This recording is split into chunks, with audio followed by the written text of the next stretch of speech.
This is Rick Haynes, Superintendent of Piqua City Schools, and welcome to our Piqua City Schools Leadership Report for December 2014. And we have a lot of exciting things going on at Piqua City Schools this month. We've opened up our dedication for our new Spring Creek primary building and also primary building, and we're looking at a soft opening. Originally, we were scheduled to move in on January 5th, but we're excited to announce that we will be moving in before Christmas, which is extremely exciting, and it's a lot because of the fact that our project is on budget and on schedule. And Kurt, you want to share a little bit about how we're doing with the construction project? Sure.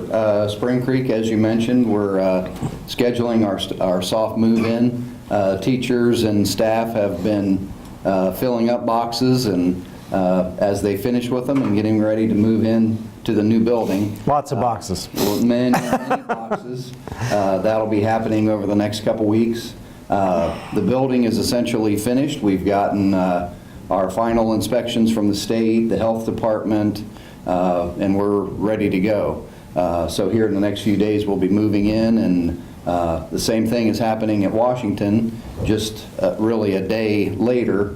We still have our health department inspection that's scheduled for Monday the 8th, and I don't anticipate there'll be any issues, and we'll be able to move forward there. So the students at the teachers at High Street are doing the same packing and lots of boxes, and we're ready to go. And just a reminder, it's just the current Spring Creek students in the old building are going to the new building at Spring Creek. The students that are in the High Street building are going to Washington.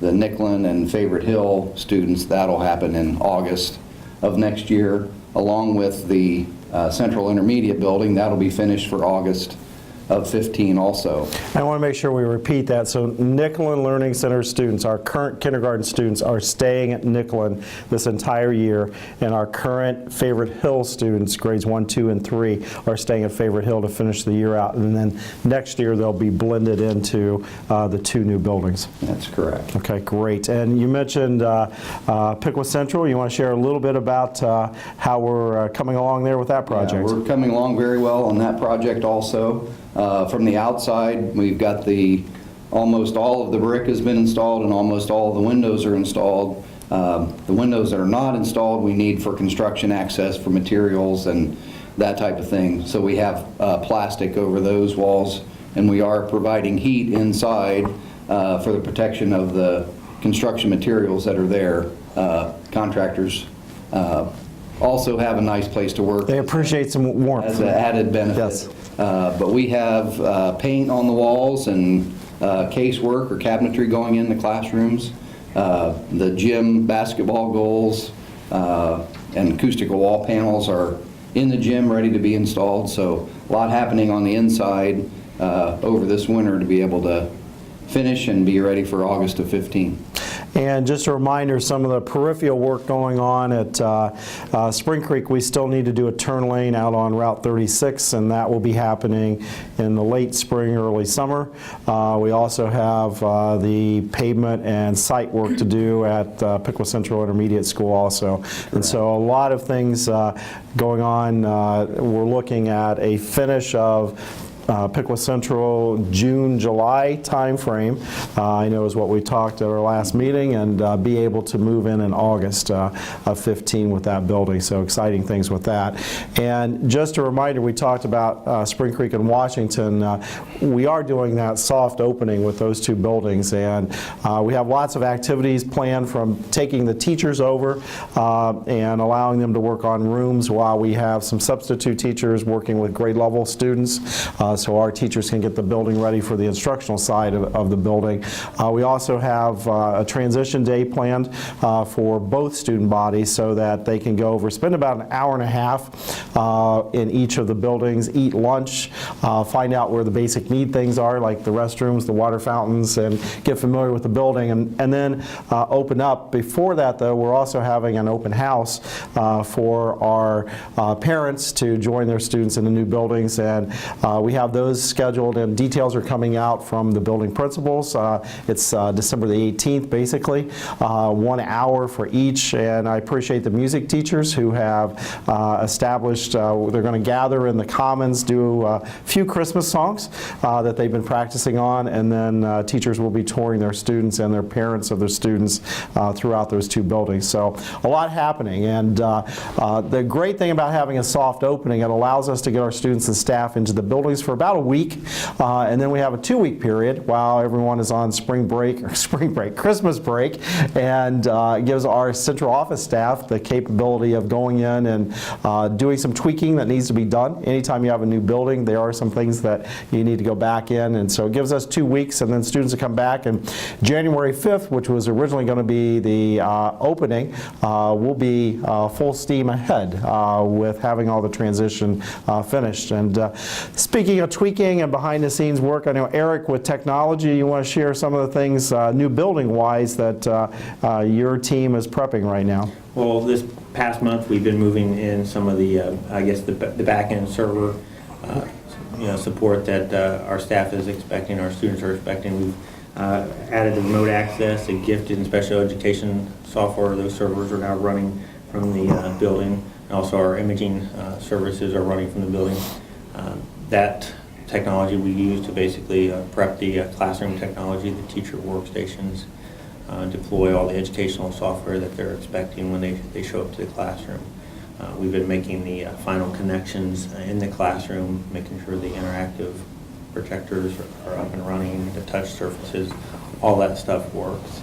And the part of the building project, they did provide the primary file server for the building, and we've been adding in the authentication services, the DNS, DHCP services that the whole building is going to run off of. The goal there is to have that stuff completed this weekend for Spring Creek, and shortly after that for Washington. Washington, we're following behind the furniture people. As soon as they're placing furniture in place, we're finishing classrooms. There's a lot that goes on. I appreciate your team, because when I talk about being able to do a soft opening, that is being allowed because of the fact of the work of a lot of people are doing behind the scenes with our projects. So when we look at curriculum from the standpoint of the new buildings, I know we built and designed the building so that we have extended learning spaces, a lot of capabilities, and as our public come through the buildings in dedication or at other times throughout the future, basically you'll see a little bit different style. And we have learning stations, or extended learning areas is what we're calling them.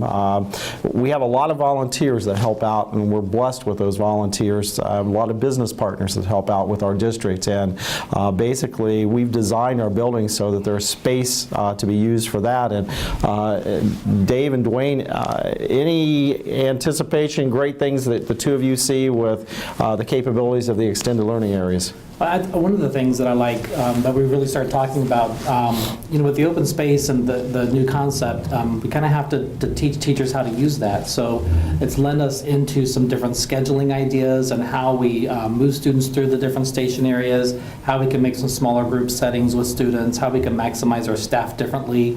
We do a lot of intervention times during the day now. And that's always kind of hard to do sometimes in a classroom with a lot of noise. So those extended learning opportunities in the hallways and outside, and the new media center format that we have offers a whole different approach to instruction. And way back we talked about 21st century buildings and what those look like, and that's one of the concepts. But the other thing is we really don't have labs where kids go in and just sit at a computer. We can learn now anywhere in the building with wireless. They can take some of the wireless technology into those extended learning opportunities in the hallways and media center and all throughout the building, and they can learn. We couldn't take the big computers, right, with us, so we had to kind of go sit at a station, and that's where you were locked in. But now, just like us with our cell phones or our iPads, we can learn and do things anywhere. We're getting students, giving them the opportunity to do that same thing, which is a real-world application of how they become a learner in school. And with that, we have to look at different ways of instruction, and I think something that we've been kind of piloting and getting introduced in the different classrooms is the Google Classroom piece, where the students, are connecting with their teacher through the Google accounts. We're kind of trying to tweak that with some of the stuff that we have going on with Discovery Ed. So we're really working towards that electronic instruction where now they can go to an extended learning area and pull up Discovery Ed and have a lesson there, and then get on their Google account and email that assignment to their teacher, and their teacher can get on. So, instruction is looking totally different, and we're trying to move that direction because that's where the students live, and I think the building, formats will be conducive to that. And I think it's a great point from the standpoint of we're trying to match our environment within the classroom, within our buildings, up with life and with workplaces. And when you think about at our homes or with our phones, we don't go to one area just to work on technology.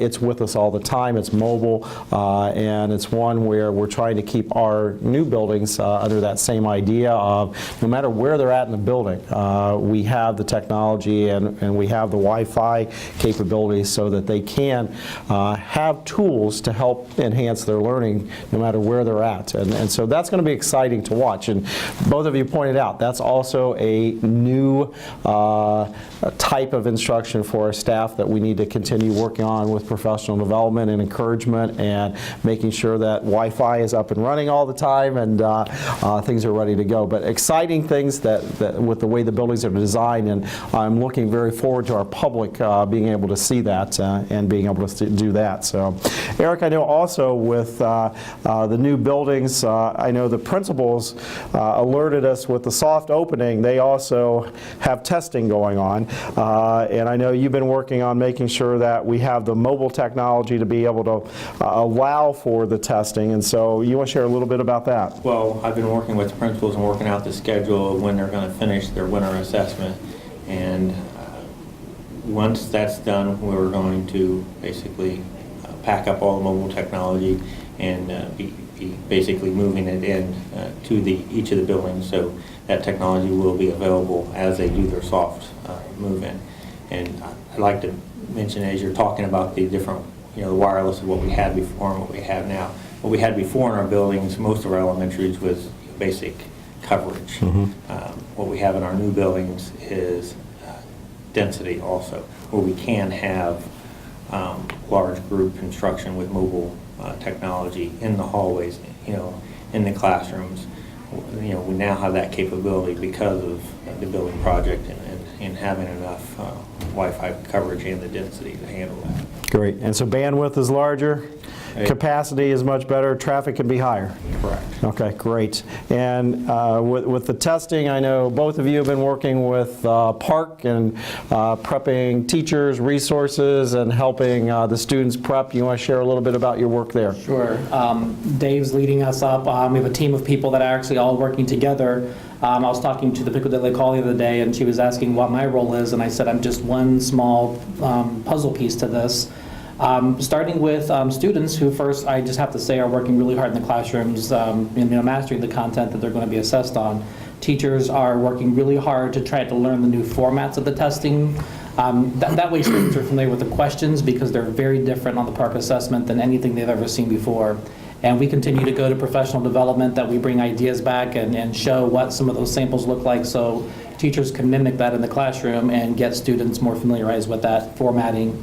Our special education teachers right now are really working very hard with big rosters. We're preparing these rosters that are just taking hours for Park and for the Ohio assessments. But we have to put in the right accessibility features and accommodations for students that need certain accommodations for really doing their best on the test. So in many cases with those students, we have to go student by student and make sure we're indicating the right things so that when it all gets uploaded and they're assigned a test, they have exactly what they need to take that test successfully. So it's very tedious. The teachers are working hard. Mrs. Piper, our Director of Student Services, is really editing that and revising some things and keeping the teachers updated on a daily basis. Dave's, he could talk more, but he's really been working with the State Department trying to get answers to questions that we have because Which is a challenge. And there's just so much. And do they have the answers? That's the, Not all of it, yeah. And we have that, and then the Ohio version, which is the science and the social studies. So we're working with two different platforms, two different formats, two different rules, regulations, and it's just a lot of work behind the scenes, and the technology department has been phenomenal about just making sure everything's ready. So on that day in February, when the students sit down, the test works, and they're not stressed, and teachers aren't stressed, and we can alleviate all those factors that would be roadblocks to our students really performing well. So there's just a lot of things that have to happen. And I would add, I think it's really important for everybody to recognize that it is a transition year in assessments. Not just from the huge transition from going from a traditional paper pencil test to online testing is big enough. Yeah. But we're also testing new content, and we're using a different format of questioning, like you guys said, that it's not the typical traditional method of asking the questions and looking for those types of answers. That it's manipulative, and there's so much more to what these tests are going to be. So what we're all working on right now is just the infrastructure and getting things ready for kids to go in and take the test. But like you said, it's also exposing kids to the content and the new types of questions. And what we have to recognize is that there's going to be a learning curve here. It's going to be a couple of years of learning how we do this until we get to the point where we really have it down. And that's the collective we. That's not Piqua City Schools. That's throughout the state of Ohio. That's a good point. Students used to sit down and read a selection and then answer questions and then move to the next selection.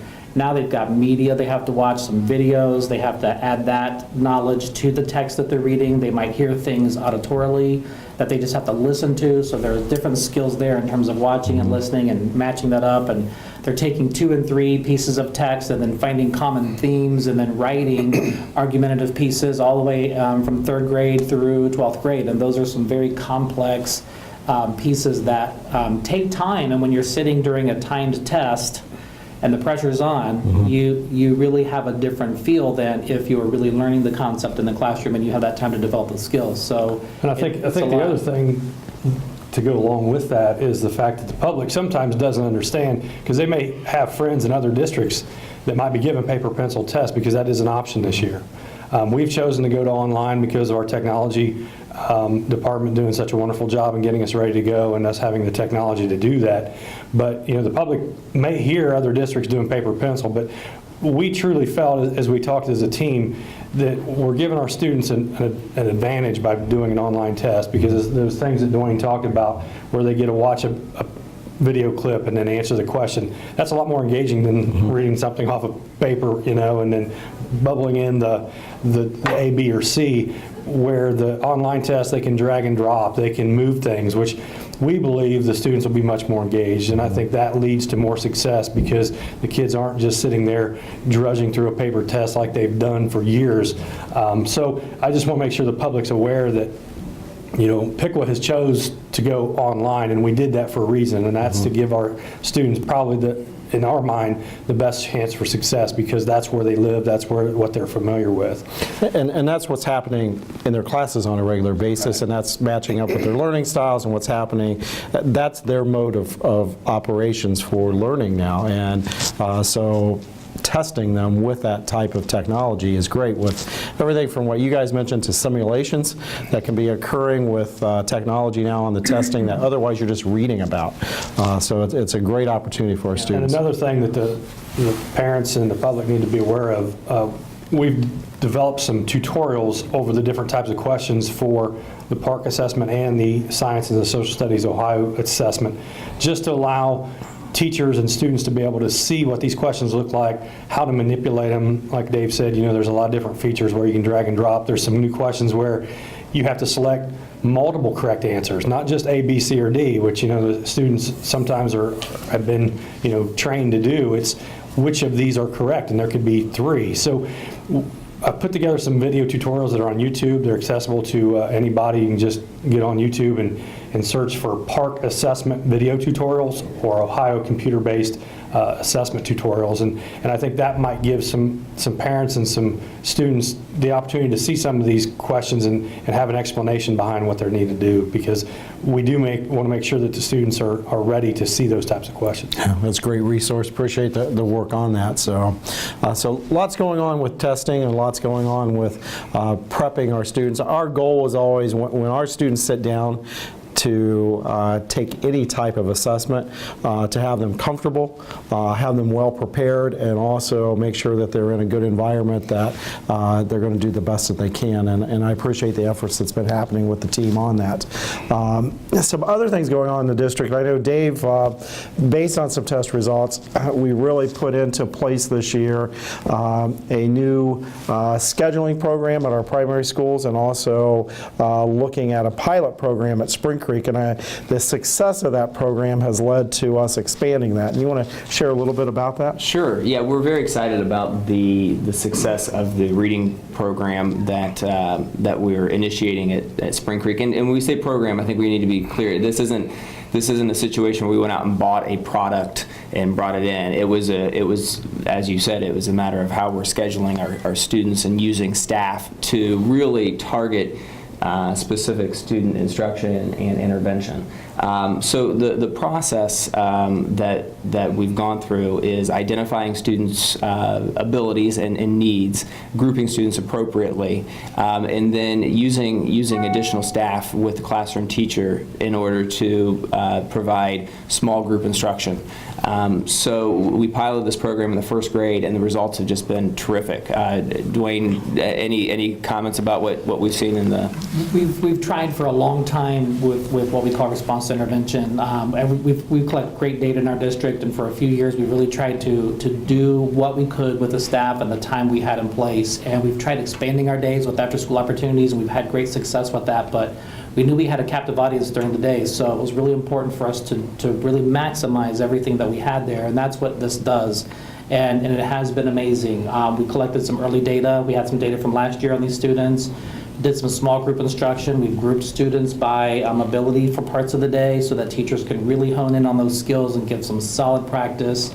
And it just gives the teachers some small group settings where they can really get to know the students and work with them and monitor some strong growth, and that's what they're seeing. And not only is it exciting for the kids, but the teachers are really seeing some great results out of it. So it's just kind of really steamrolling now. It's a great, we're really motivated to continue to see what we can do with this format. And what's really neat about it is when we talk about small group instruction and intervention, oftentimes we think about, well, that's going to be for the at-risk kids, or that's going to be for kids who need the most growth. And what this provides is the opportunity through a rotation for all students to receive that, so that we're growing every child appropriately, and that's going to be our top 10% of students and our top achievers, as well as our at-risk kids and all of our other students. So yeah, it's been very successful. Teresa Anderson has done a terrific job out at Spring Creek, really getting buy-in from staff and making this process work. So what we've decided to do as a district is expand that throughout Spring Creek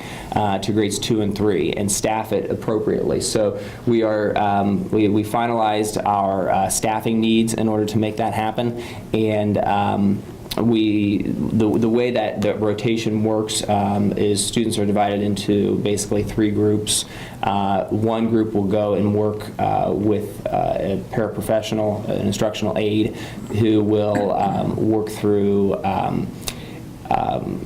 whether it's a maybe an online type program or a one-to-one intervention type program with a small group, and then the teacher, the classroom teacher, and a Title I reading teacher, or the classroom teacher and an intervention specialist will be working in the classroom with the small groups and providing that intense instruction, and doing some team teaching, co-teaching, and things like that. So we're very excited.